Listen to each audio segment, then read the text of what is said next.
Good morning, y'all. We are back with another edition of DNVR Rams Live. I'm Justin Michael. I've got Andre Simone here. Oh, yeah. We're talking recruiting. We're talking the Phil Steele selections for the upcoming preview. The magazine is not dropped yet, but we do have some preseason all-conference teams? Yeah, we're getting some tidbits of information. All the teams released them individually. Didn't have time to compile. I guess I could have actually just figured out what the All Mountain West is going to be based on every team's individual announcements.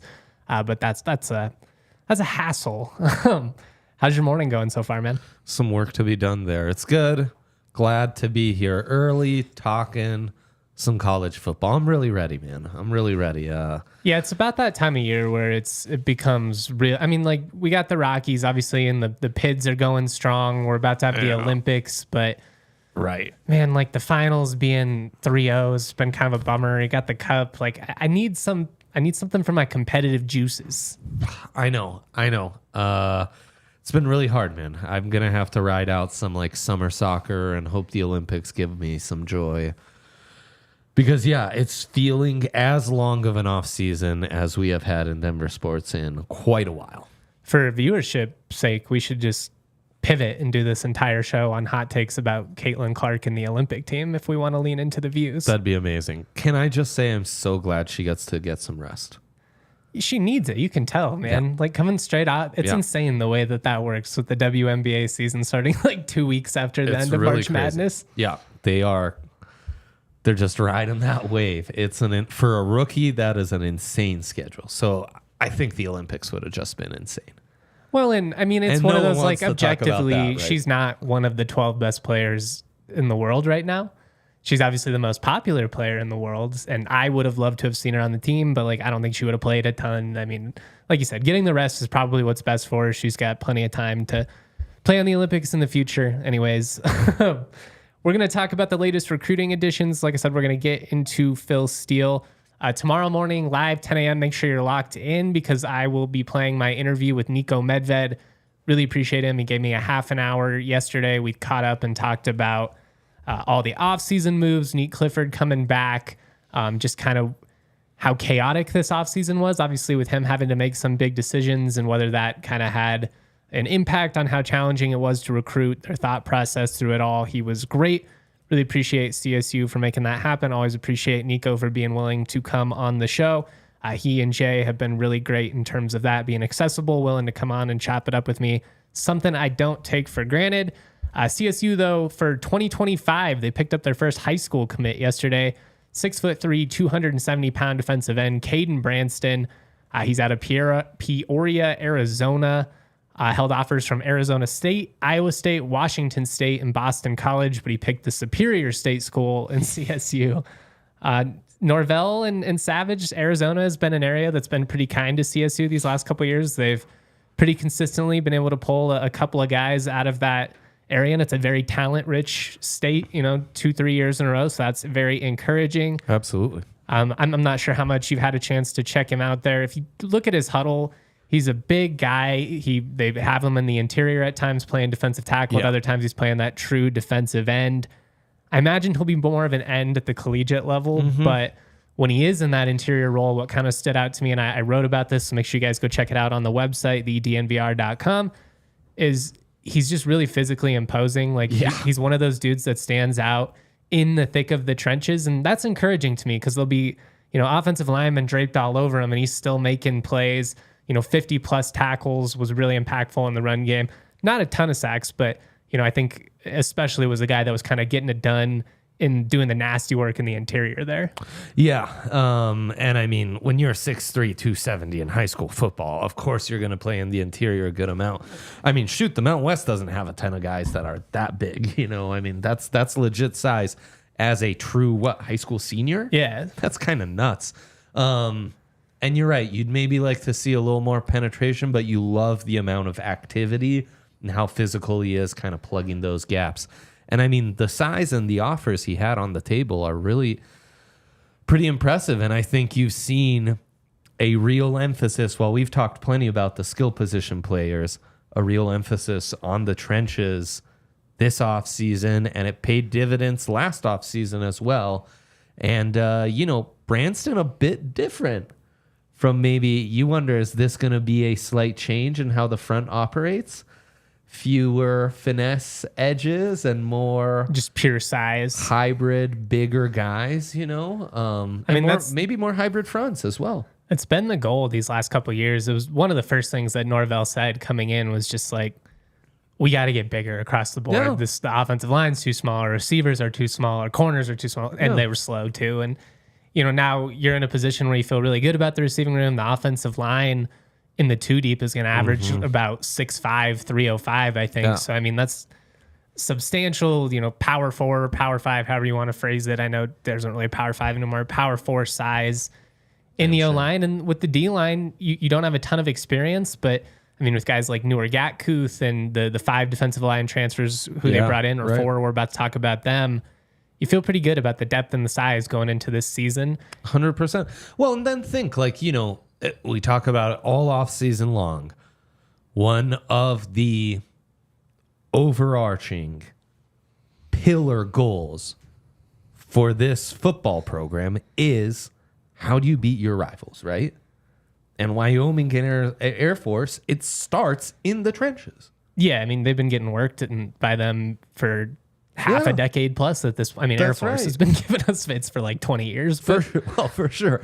But I mean, that's where you need to really kind of level out the playing field, try to take advantage of your greater resources, and just find bigger, more talented guys up front. Well, now, and when you look at when CSU had success against Air Force a little bit, like in 2013, they stomp them, beat them by like 30 to reach bowl eligibility. I mean, you think back, like those were some of the better CSU offensive lines in 2013, 2014, Weston Richburg, Ty Sambrailo. Totally. Obviously, they have plenty of talent at wide receiver and Higgins. Like they're some legitimate beef and size on the defensive side. Like it feels like we're getting back to a place where you have, the ideal size and speed at the key positions now. Exactly. I mean, it's not like CSU hasn't had talent in recent years. That's what I'm saying. I've always been a real fan of so many of the guys the Rams have had on their front 7 over the last few years. I mean, I love that defensive line with a young Mo, Patchen, McBride, right? They were awesome. Manny Jones. But if there was one complaint, more finesse, like great pass rushing front,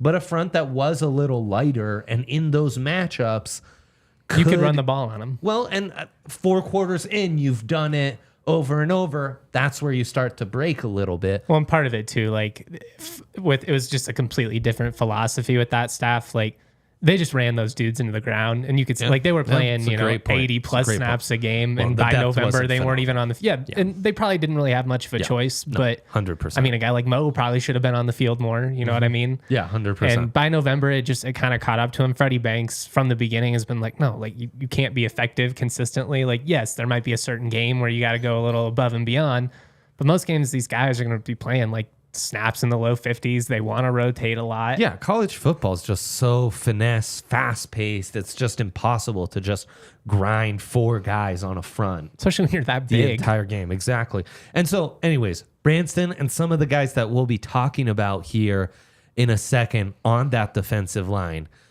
feel like important additions from even more of like an identity standpoint, Yeah, really what big this and program physical. needs. Yep, 100%. And I mean, it's an area that they've needed to improve for a while now. Like, if you look back on this last season, and it was a big emphasis in spring ball, offensively, they wanted to run the ball better. They needed to be better in key situation, 2-minute drills, running the clock out, 3rd down, red zone, that type of stuff. But defensively, it's like, we've got to be able to hold leads better. They've got to be able to stop the run more consistently. Adding these types of guys, that's how you get there. And Branston obviously coming in 2025, assuming that he signs and all that. He's a little bit raw. He leans on that size and just kind of physically overwhelming guys a lot who wouldn't at that stage. Yeah. You can coach him up when you bring him in. You can teach him the finesse stuff. You can't teach being 6'3", 270 at 17 years old. You can't. No, you just can't. With playing with natural lever, such a natural motor, and just think like, what can you do when you get him into a weight room at the Division I level, and get some real coaching and add some technique and some pass rush moves to his arsenal, and fine tune playing him on the outside, playing him as more of a true end instead of just like, hey, go out and bully guys on the inside. I just think there's a lot of positives. And I just think you've seen the talent acquisition process. It's linear and it makes sense, right? It's adding talent, retaining talent, which we've talked about a lot. Huge. But I think has gone a bit under the radar, which is a good thing, right? Losing talent is like a poor O-line play. You're never going to notice a good O-lineman unless he's given up a lot of sacks. That's kind of what talent retention is like. You're not going to notice it until the big guy leaves. And then it's like, oh, what? This guy's falling. How did our big guy leave? Well, yeah, they threw him $250,000. That's how he left. And now it's adding more size, more physicality, adding to the trenches, building this thing inside out, and building more of an identity like they did with the offensive line last year. That's really going to be able to allow you to compete against your biggest rivals in conference.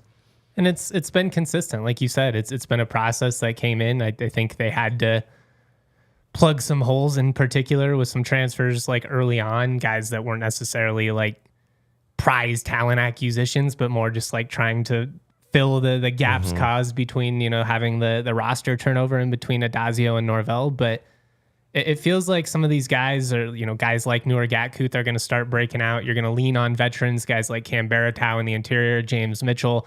And then you're hoping these young guys will start to break out, and you're hoping the guys you bring in the next couple years will come in. Some guys to keep an eye on in that defensive line. DeAndre Gill, another guy with good size, 6'4", 230 plus. I'm really excited to see a guy like Andrew Lorich in the interior. So a lot of exciting stuff happening at CSU, but get ready for the season ahead with quality shades that are built to last. Our friends at Shady Rays have you covered.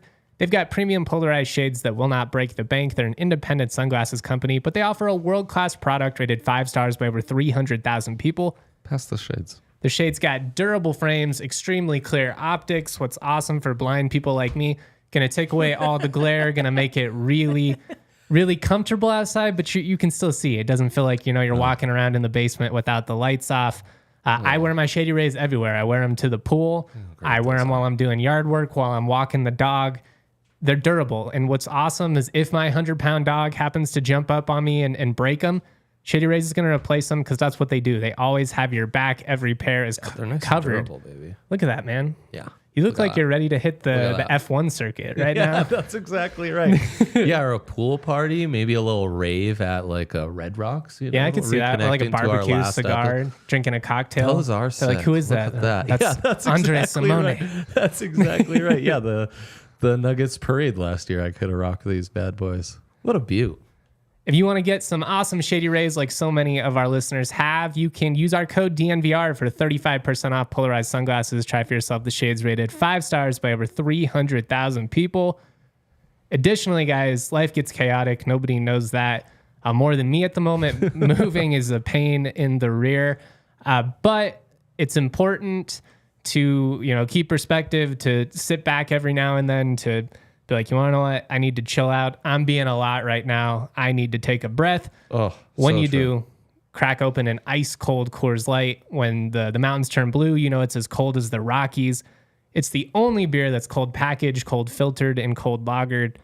Embrace a chill mindset, and it's a good time to choose and crack open a Coors Light. Make the most out of the times you choose to chill with Coors Light. Get it delivered straight to your door with Instacart. All you got to do is go to CoorsLight.com/DNVR. Celebrate responsibly.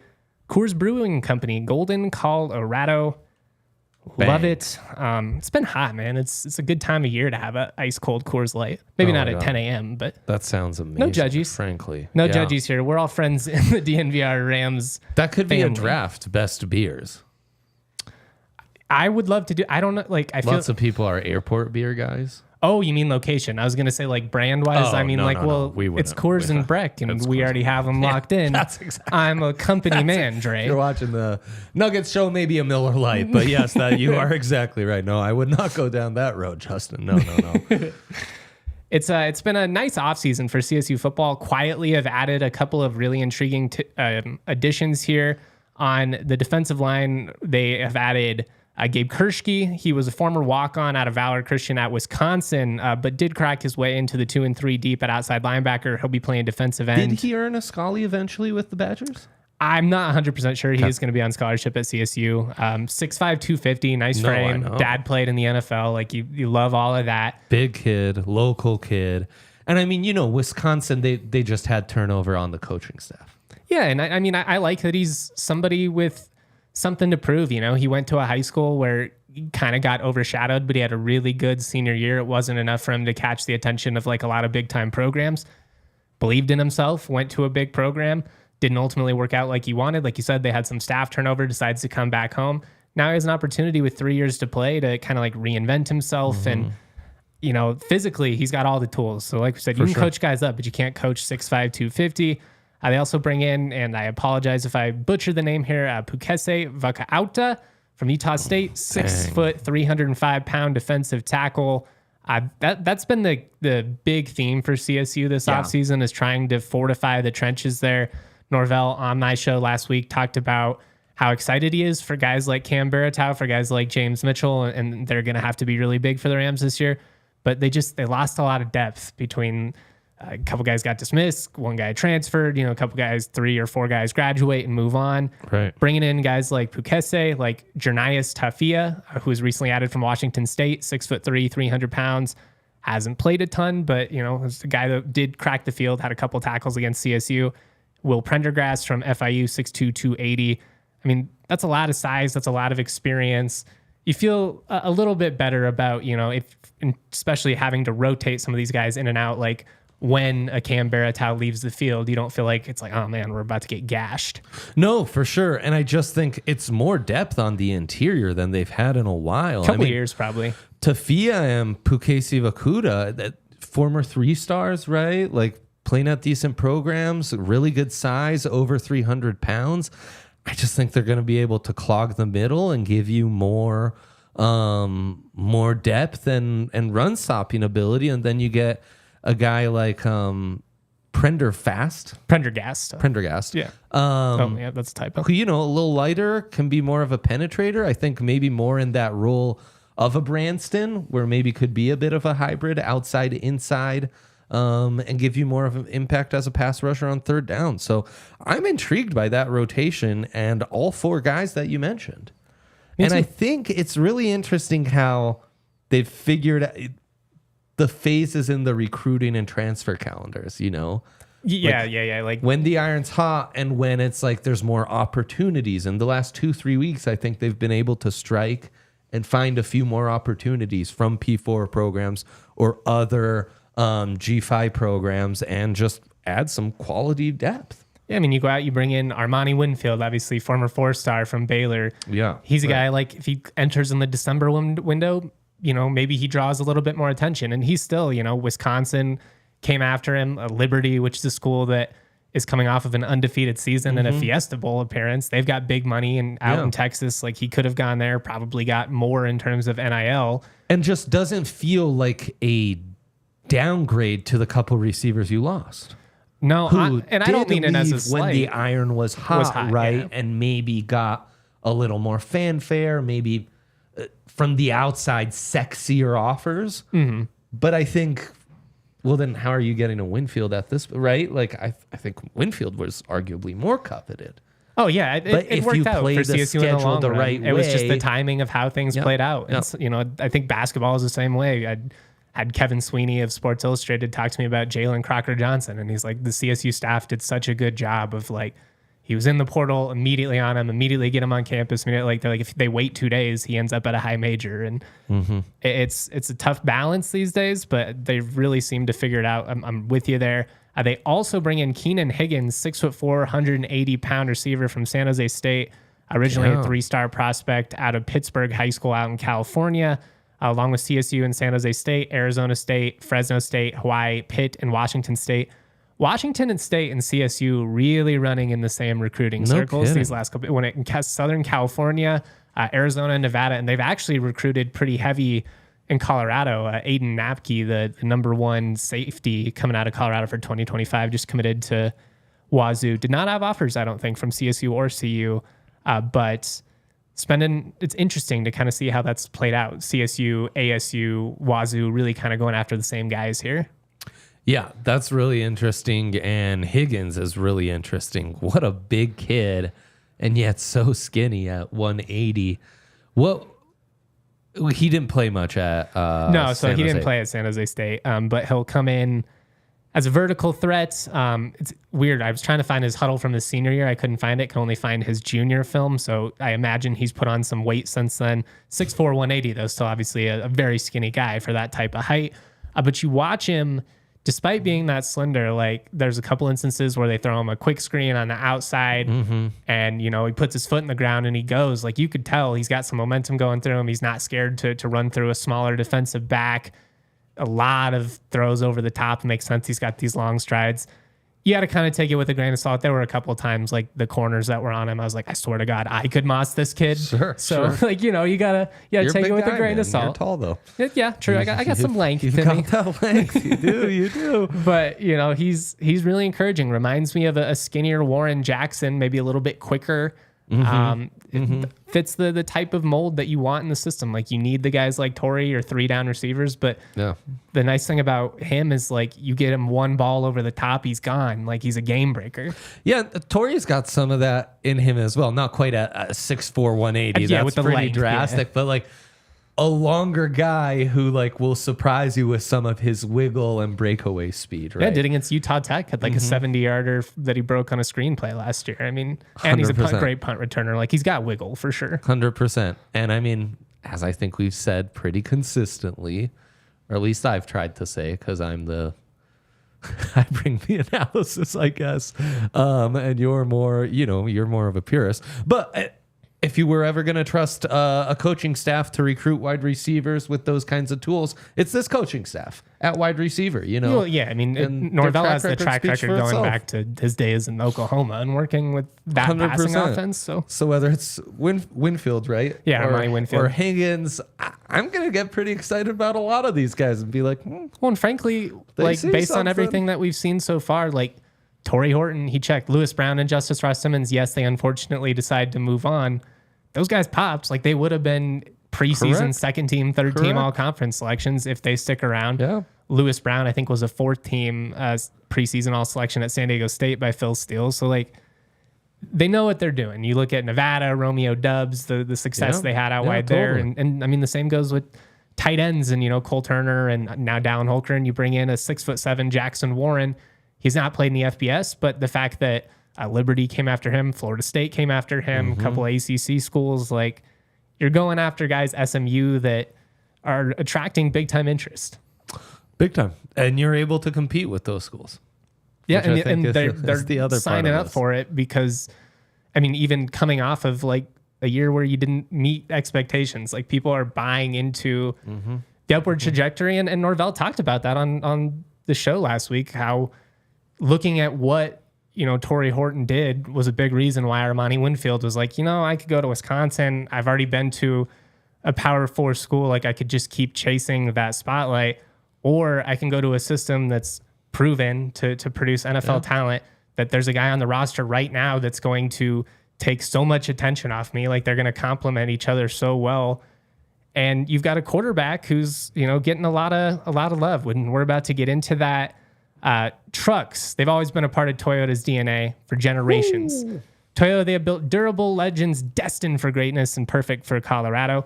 Whether you're conquering off-road trails or hauling the weight of the world, there's a Toyota truck that's just right for you. Check out the 2024 Tacoma or the iconic 2024 Land Cruiser. Toyota offers 17 models with available all-wheel drive or four-wheel drive like the Epic 4Runner. They also offer more low and zero emission vehicles combined than any other automaker to give customers numerous choices to reduce their carbon footprint. 16 different hybrid vehicles to choose from, like the Tundra iForce Max hybrid truck. Not to be outdone, Toyota SUVs take command on the road and on the trail, so you can explore the road less traveled without sacrificing smooth city rides in SUVs like the RAV4 and Grand Highlander. Toyota, proud partner of CSU Athletics and the official vehicle of DNVR. Don't get it twisted. Good old Toyota. And then Circle K. You must not even realize how lucky you are that your commute to work, Justin, you don't have to hit Wadsworth like I do. Justin and I live quite close to each other in Lakewood, but Justin gets to hit Kipling all the way to 6th, and I'm on Wadsworth. Yep. The hill I go up on Wadsworth is now down to one lane. So the second I make my left to start my commute, I'm stuck with the idiots, and it's all funnels in to the light right before my Circle K. So now I gotta go around Morrison Road and then cut to so I can go to our Circle K. Just for your convenience, man. What a great Circle K. But Circle K is worth it. That's the thing. It is worth it. It's also worth it to avoid being stuck in that. Yeah, nonsense. Wadsworth's for the devil. It really is. Wadsworth is the devil's road. So true. Thank goodness for Circle K. Like I can just go there, get myself a Polar Pop, get my discounts on my gas, add up all my points, all sorts of other great stuff. And then that Circle K, it's got our little insignia on the back door. The revolution is here. Great stuff. They're true homies. Sign up with the QR code on screen or visit circlek.com/inner-circle for more information on how to become an Inner Circle member. Nailed it. We've got some questions in the Toyota chat. Shout out to my guy, Taylor. He says, we have got some commitments coming in for 25 this weekend. Ring that bell. Yep. At least one offensive line commit. I think two. Another D-line commit should be coming here pretty soon. So things are picking up. I like to let these kids. Yeah. Very cool. I like to let them have their moments. At least I tried to. But Nick wants to know, he loves the offensive side of the ball. Are we confident in defense holding their end on key games? It was definitely a problem last year. CU, UNLV, Hawaii, 3 very winnable games that you let slip through your grasp. Big question's going to be what? The back seven? Is it more the cornerback room? Is it the linebackers? We're going to get into some preseason All Mountain West selections. There's a couple guys on the defense. I want to ask you, what would an all-conference season qualify for those guys? Let's get into it. Let's do it. Because I think it's a good question. I mean, biggest question coming into this season? Yeah, it's going to be, can the defense hold up? Now, being completely transparent on the surface, I have a hard time seeing a defense improve that lost Mo Kamara. Like that just feels tough to me. I don't know if they're going to be better, but I'd like to see them be more consistent in certain key situations is really all it comes down to. Like, I don't think you're going to have a guy put up double-digit sacks, but for sure, can you do the money ball approach and make up for it in the aggregate with guys like Newer Gatkuth? Can the secondary hold up, and can you avoid the type of disasters you had in Logan, against Utah State? Man. I think it definitely is, because it's probably, Dom Jones is back from last year, but Aiden Hector, who will play some nickel, some safety, they'll kind of move them all over. But like, you lose Chiggy, you lose Ron Harge. Yeah. You're probably going to be starting at least, you're definitely going to be starting at least one, if not two transfers at corner. Like, we'll see. You like that they were here in spring. They made some plays. Isaiah Sissima in particular is really intriguing to me, but I think it's a question mark at best if we're being realistic. And the corner room was kind of the question coming into last season. I think for the most part, they were average or slightly above expectations that were pretty low coming into the season. Yeah, that's going to be the biggest question mark. They've got to be more consistent. You've got a lot of experience in the back end, obviously, with Howell and Blackburn, and you're excited about them. You're excited about some young guys that are coming up like Jalen Gardner. I'm interested to see. He's a guy, like, if Blackburn doesn't come back, he's going to be starting at safety opposite side of Howell. Norvell's they're like, he's just too athletic. We got to get him on the field in some capacity. Yeah. So, maybe they can find a way to get him in some corner reps at times. So it's going to be interesting, but some love for some Rams going into the season. Jack Howell was named a preseason first-team all-conference selection by Phil Steele. Yeah. He has been named all Mountain West each of the last 2 years officially. He's looking to become the first CSU defender ever to record 100-plus tackle season in 3 straight years. 8 guys have done it twice. Crazy. I was a little surprised that nobody's done it. It makes sense, though, in old-school football. Too. Yeah, 100 tackles is a lot, man. It's just a lot to come by. It means you're playing double-digit games every single season. What does Jack need to do for you? I need to see more in pass coverage. Yeah. Especially in terms of like how he would project at the next level. He's definitely going to have to show more there. I felt like early on in his career, kind of showed some ball hawking skills that we haven't seen quite as much of. Now, some of that has to do with his role has changed. He plays a lot more down in the box more. And, too. So, you got Blackburn behind you. I think Jack's just got to be Jack. Like if he does what he normally does, he's probably going to have a pretty good year. But I would like to see him be just a little bit more consistent in pass coverage. And I think that would help his NFL projections. Well, and I think that would be massive for the second. And yeah, I mean, obviously it would you'd feel a lot better about it, especially given just the uncertainty at corner. It's not to say that the secondary is going to be bad. It's just unproven. Like we have to get out and see them on the field. And I do think there were times where that veteran safety unit last year left me wanting a bit for more. They got caught sleeping a couple of times. I mean, they didn't have a good game in Utah State. There were a couple other instances, obviously, where you're Utah State letting the opposing offense drive right down the field. Like you need somebody to step up and make a play. Over the middle could have been more reliable, more consistent, and I thought they could have been a more reliable last line of defense at times. Agreed, and I think you saw that especially against UNLV, and I think you saw that especially against Hawaii. I think against CU was more about the impact of losing Mo, and the defense was just gassed by the end of double overtime. But game dragged on quite a while. Another guy who's named first team all conference, Chase Wilson, coming off of a breakout year. Again, these are by Phil Steele, the magazine not out yet, but every school announces who their guys are and like what type of honors they got. He had 107 total tackles, 8.5 for loss, 3.5 sacks in 2023. Really closed the season strong though. Up in Laramie, had like a sack and a half, 2.5 tackles for loss. If he is an all-conference type linebacker, that would be huge, especially given the experience you lose between Mo and Grady Kelly and all those guys. In some ways, I think it's what the defense has been missing is more consistent impact at that second level, And again, it goes back to like, that's where teams like Air Force and Wyoming have had a bit of an advantage on the Rams. Oh, it hasn't even been close. Like, you look at obviously the linebackers that Wyoming sent to the NFL the last 3 years, like that speaks volumes. Air Force has had some really like surprisingly athletic and large front sevens on the defensive side. But I think Chase Wilson, a guy who you bring in from Ralston Valley a couple of years ago, and a Dazia signee, I believe. So you got to give Daz some credit for some of the local guys he was able to find. I've obviously been highly critical of him over the years, but Chase Wilson he's been a stud, and I'm excited to see what he can do in this next year. His football teams were also highly critical of him. By their shitty play. Jacob Gardner at center. He started every game of his career for Norvell, going back to Nevada in 2020. He's played both guards. He's played center. He had to play left tackle in 2022. Stud. Played awesome last year, man. Such a tone setter. Really excited that Gardner's back. And looking forward to how him and BFN and this offense, Marshall, can really play. And again, I think this is a key identity guy.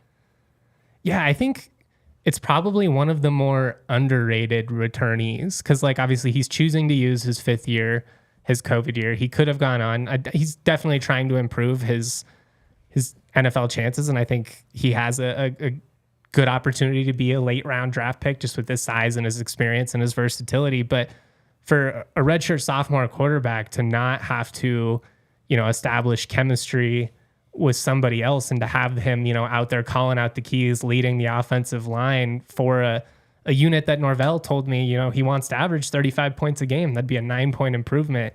Having the anchor of your offensive line be back is just, it's so massive. And he's just super consistent. Very reliable guy. I love that Phil Steele's giving him his dues because I really thought there was a next step to his game that happened last year. I do too. And what's also encouraging is like Keegan Hamilton, the backup center, he's who slid into the role when Gardner had to move to left tackle in 2022. He's still on the roster too. So like he's developing behind the scenes, learning from Gardner, working with, the ones and twos. In general, I would say the state of the offensive line is just better than it's been in a long time. Yeah. The sexy picks, the fun guys, the skill guys. Tory Horton named a second-team All-American at wide receiver, obviously also named a first-team All-Conference preseason selection. He can be the first CSU receiver to have three straight 1,000-yard seasons. That's crazy. That I am a little more surprised hasn't happened yet. Well, it's just kind of the timing of it. Like Higgins would have been the guy that could have done it if he came back for one more year. Gallup only had 2 years, but he had 1,000-yard seasons in both of them. Right. Interesting. He's a guy that's really kind of closing in on history here. Just a couple other fun stats for you guys. I just hope he can be healthy and have a consistent season. Well, and I think that's where adding guys like Winfield are so big, because you're hopefully going to take some of the pressure off of him. Like, there were times, and I get why they did it. You're just trying to establish some rhythm, and you're trying to get the ball in the hands of your best playmaker. But like, there were times where they were force feeding him the ball underneath, and he's just getting murked, just taking shot after shot. And how he didn't miss a game last year, especially with some of those hits he took in that UNLV game, it's insane to me. Just how consistent and good Tory was last season, when I think the final 2/3 of the season didn't feel like he was really. I think he's about 60%. Yeah. Yeah. Maybe 70. Like, he was definitely not. And he still had some huge moments late. His consistency these last 2 years has just been remarkable. Like, in 2022, he has a 1,000-yard season, and he's literally their only offensive weapon. They're doubling him. They're tripling him. He still goes out and does his thing. So huge that he's back, as Nick says in the Toyota chat. Appreciate everybody in there. It's everything. Let's talk about the quarterbacks. That's what Michael wants to hear about. That's what I want to talk about, because I was a little bit surprised by this. I don't think it's shocking, but you know, Mikey Keene's back at Fresno State. Braden Schrager put up really big numbers at Hawaii. I've seen a lot of love from those guys pretty consistently. Phil Steele, though, you can tell he's really high on this offense, taking a leap based on the fact that he's got Gardner, BFN, and Horton here as first-team all-conference selections. Rightfully so. It's big. I mean, you need him to make that massive jump in year two. Carson Strong did it at Nevada. We were hoping that Clay Millen would do it last year. That was kind of the theme throughout the offseason. I had some skepticisms going in based on what we had seen, and unfortunately it played out kind of how I thought it would. But BFN, man, like, to his credit, took hold of the reins, and obviously now we've never looked back. We've got our franchise quarterback, if you will. He's got to cut down the turnovers, but he's got special arm talent, man. Like, he can make throws that quarterbacks at CSU, outside of maybe like a healthy Colin Hill, just haven't been able to make the last decade. It's been a while. Yeah. I mean, and what he really can do is just stand in the pocket and let it rip. He's tough, man. He really Sometimes I was tough. Like, get out of there. Yeah, oh, totally. And he is accurate in the pocket. What I want to see BFN do is find that right balance onto when to bail and maybe just scramble for a couple yards, turn 1st and 10 into 2nd and 8, and not a sack or an incomplete throw, and then get better because he's got the athleticism throwing on the move. That was an area where at times I was like, oh man, he looks a little off. Where did Phil have him? First team, second team? So I mean, obviously big expectations for him going in. And I wonder how much is Phil, who does this guide for the entire right? This is the one guide that's not done by like UNC Sports, right? And it's a staff of writers doing it and focusing on one conference. He's talking to everyone in the country. And how much is he getting murmurs of teams who maybe were trying to get BFN and give him offers, and has a bit more of a holistic I didn't think about it from that standpoint. Like, you're definitely going to crowdsource the information as best as possible. And I'm sure, you know, he's leaning on industry people like, hey, you know, like Mikey Keene had a great season. Who do you like, though? And hey, like, I like BFN. I like the arm talent. I like this. Also, I think inherently just Norvell's system, it's going to be quarterback friendly. Point. It's why, you know, a couple years back, you know, it wasn't Trey McBride that was named preseason all conference. It was Cole Turner. And I don't think anybody in the country actually thought Cole Turner was a better pure tight end than Trey. But it was just like, he's going to put up numbers in this system. Right. Exactly. And I just think BFN has a bit more talent and upside than those other guys. Oh, yeah. And I'm not saying this, like, I'm not saying that that's the argument for BFN. It's all system oriented. I do think being in a passer friendly system that puts up numbers does help you when it comes to this type of stuff. But I think the thing that helped BFN is just how well he played in that CU game. And I know he had a couple interceptions, but like the one late wasn't his fault at all. You're just trying to make a play with the game on the line. The Boise comeback's the one that really stands out. That's what I'm saying. Like, in the two games where like the lights are brightest, and quite honestly, UNLV, he goes down and leads a drive that should have been the game-winning score. Jordan Noyes kicks a 55-yard field goal. I mean, they don't score a touchdown. That should have been the game winner. Yes, sir. Hawaii, he connects on the bomb with Tory Horton to tie it up with only like 30 seconds. All you got to do is hang on to overtime. Instead, you let them go down and kick. Like, it wasn't on him in those losses 100%. when the lights were brightest. Like, he is a gamer, man. And I think at times that can be a lazy thing to say, where it's just like, oh, a guy who doesn't have good work ethic or doesn't like do the right things, but he has raw athleticism. I'm not saying it that, like, he works really hard, but God, man, what you're really saying is when everyone in the stadium knows that they've got you dead to rights and it's 4th and 5 and the ball's going in BFN's hands and he needs to complete a tough throw, that's where he's at his best. and he did it, man. That's Like, the shit you can't the teach. Hail Mary was obviously incredible, but the throw to Tory to set it up was even prettier. And that's with a 100%, rusher man. coming down his face, like to be able to drop that in a bucket the way that he did. Had some big throws in that Middle Tennessee State win on the road. Like, yeah, there were instances where he tried to do a little too much. Wyoming, he got a little flustered, made some bad decisions. Utah State made some bad decisions. Also had a pick on a 50-50 ball that I was like, yeah, I would throw that up to Tory every time. First half was good against Utah State, but it was those games, back to the identity, where like the rest of the squad could have... He wasn't able to take advantage of, like, we have this advantage at quarterback and a disadvantage in a lot of other areas.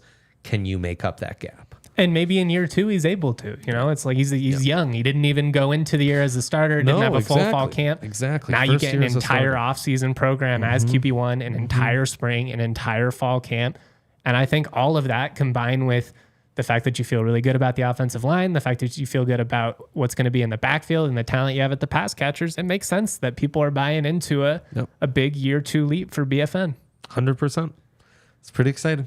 It's really exciting. I can't wait for, like, talking to Norvell last week, and obviously he's so great to us. Like, I can't thank him enough for the access that he gives. I certainly appreciate it, but it's just one of the, like, it's fun to talk with people that, you know, we're nerds. We get excited about it. You talk about with football with some people, even if they're fans, you know, it's like, yeah, like, that's cool. But when you talk with somebody who like lives and breathes football, and then you can see that little glimmer in their eye, or it's, you know, and they start talking about a guy, it gets me going. It just feels like this off season has a bit more promise than in years past, and Gotta that's live up really to it, exciting. though. You do. It's one of those You do. positions where it's a lot of fun. It's really exciting. Yep. It doesn't Also matter. a lot of pressure to succeed. You got 7 right. home games. You got 2 rivalry games at Another home. 5-win. You got all this season ain't gonna do talent. it. Like, Yep. at this point, you gotta strike. You gotta finally seize the moment. It's the year, man. Doesn't feel like the league as a whole. Like, I think it's going to be good. I think there'll be parity, but I don't think it's going to be like dominant. I think it's going to be a bloodbath per se. And CSU schedule is pretty favorable in the conference. I'm excited. 100%. All right, take a breath here. And then we are going to talk, just before we get out of here, a couple of other guys that were honored by Phil Steele in the preseason.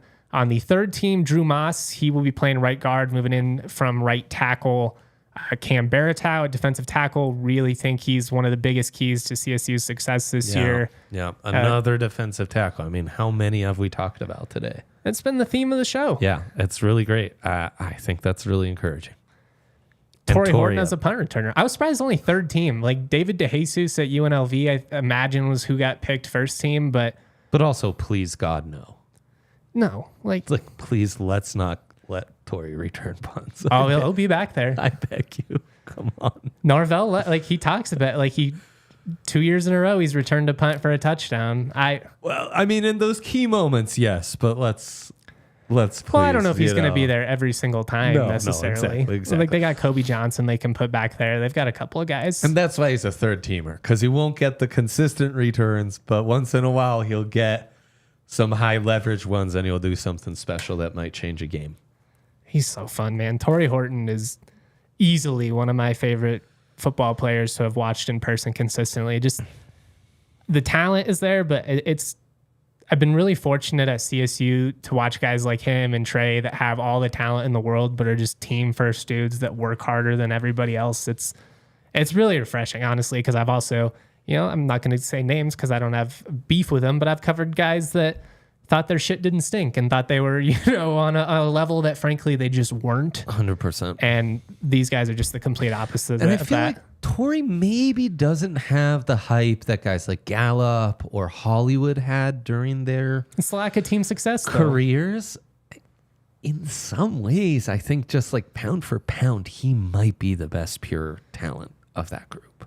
I think he is. I said it last year. To me, he's the best of both worlds. He gives you like Higgins' 2014 season will never be touched in terms of like an individual year because that production was just insane. Yeah.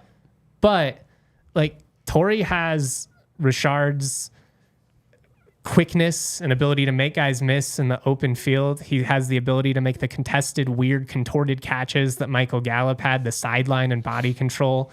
Like more of the physical tools that Gallup had. Like he's so freaking tough, man. Like I can't say enough about him. I can't wait to see him in the NFL. I'm just glad that he's back at CSU. We're really fortunate.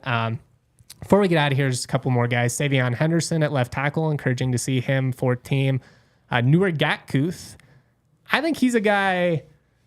I think he's a prime candidate to be stand up a little bit. I think he'll be higher than fourth team, I guess is what I'm trying to say. Got tongue tied there. Dude.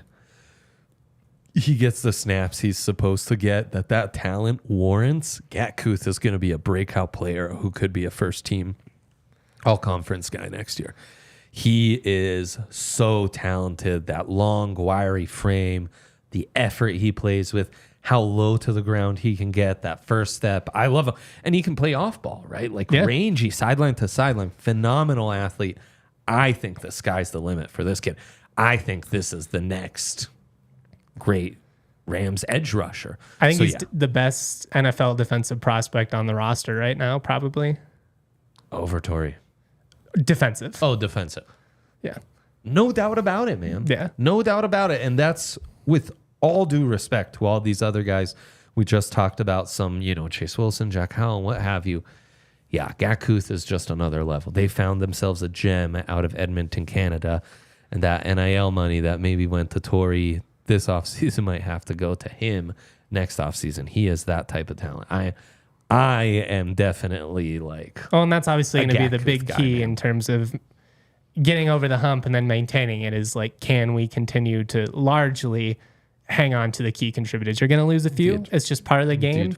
And you can replace some of them, like you replace the receivers. I think Grady Kelly and TJ Crandall, if you have both of those guys back on top of everything you brought in defensively, you feel really good. So it is a bummer you lose them. But guys like Gatkuth have a really big future. And Savion has all the natural tools as well, right?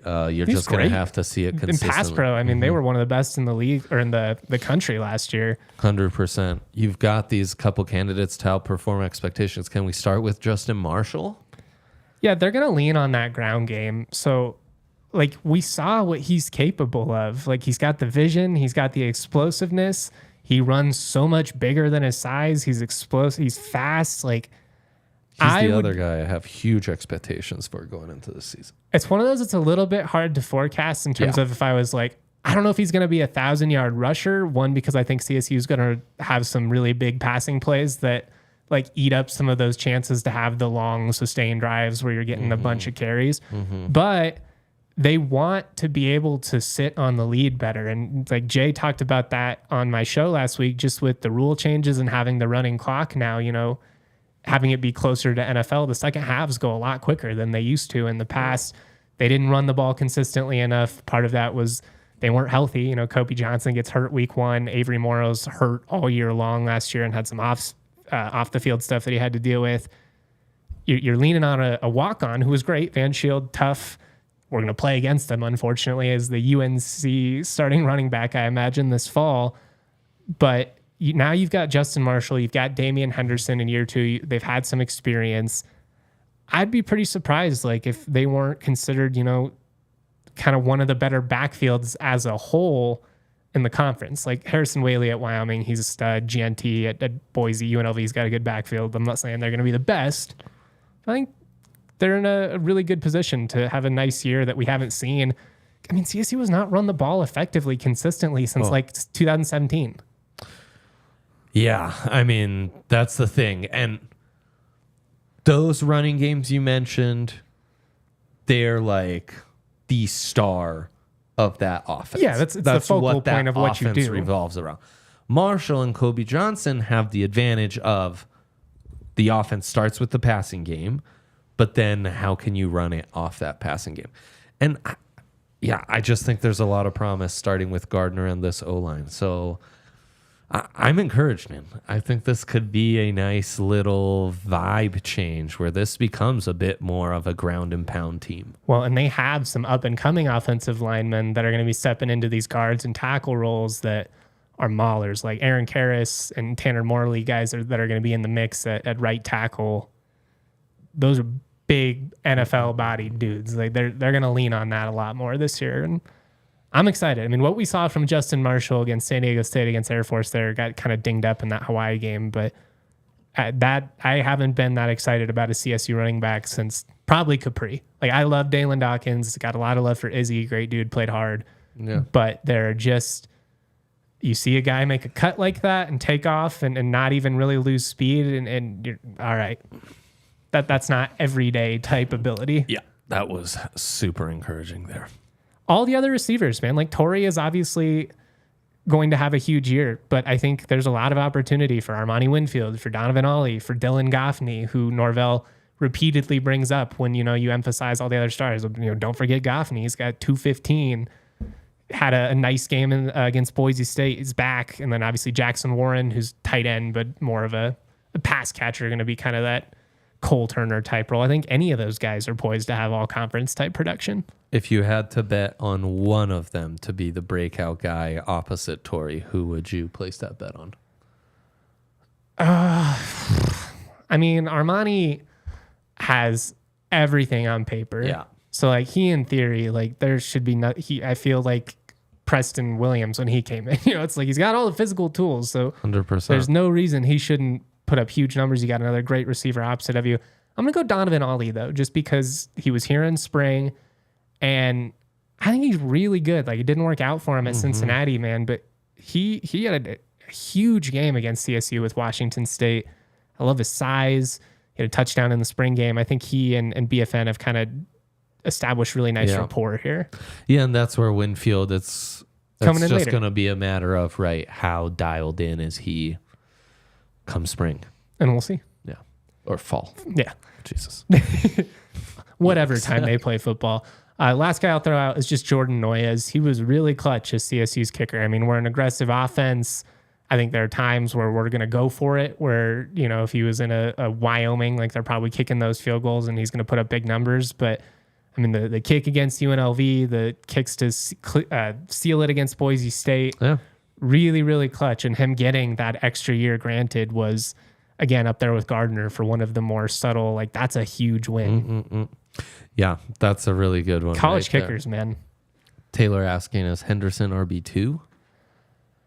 I'd put Kobe Johnson probably as the front runner for running back 2 right now, but I think it's going to be a committee approach. Also, they're going to use Kobe on special teams, so I think you'll see a pretty heavy dose of all 3 of those guys. I think you're going to see some Avery Morrow still. Like Norvell just trusts him at this point, and you don't keep him on the roster with everything going on if you're not going to play him. So 100%. I'm really excited for this running game. I think the offensive line being in a better spot is just going to be huge. I think they've got more depth and talent in the backfield than they've had in years.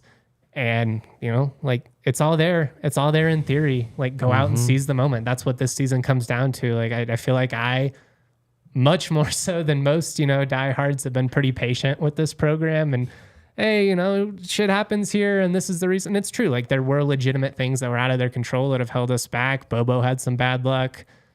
Make a terrible hiring decision in Adazio that sets you back multiple years.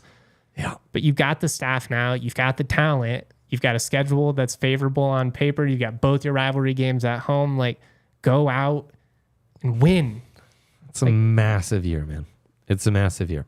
The talent is there. And we knew the talent was there in years prior. I think there's more talent, and there's more talent at key positions, and there's actually depth to back up that talent, which definitely wasn't there. Depth and continuity, which is just something they haven't had. They've had high-end talent. Yes. They've just had so many holes behind them for years. And you might still have some holes. We'll see. Like, if some of these D-line transfers don't pan out, like that could be problematic. The corners get hurt. Could be in a spot where you've got some young guys out there. But on paper, Feel really good going into this season. I cannot wait. Make sure you guys are locked in tomorrow morning, 10 a.m. Check out my interview with Nico Medved. We're talking all Big things time. that you need to know in the offseason with all the additions, Nate Clifford coming back, their thought process when it comes to recruiting, how exciting it is to be in a spot where you essentially have 4 starting spots and the majority of the rotation up for grabs. He was great. Dre, you're always great. Alyssa behind the sticks makes our dreams come true. Nobody better in the biz. Much love to all of you. Shout out to everybody rocking in the Toyota chat. Shout out to everybody listening later as well. You know I'm always proud to be. Peace. We all silly like the mayor.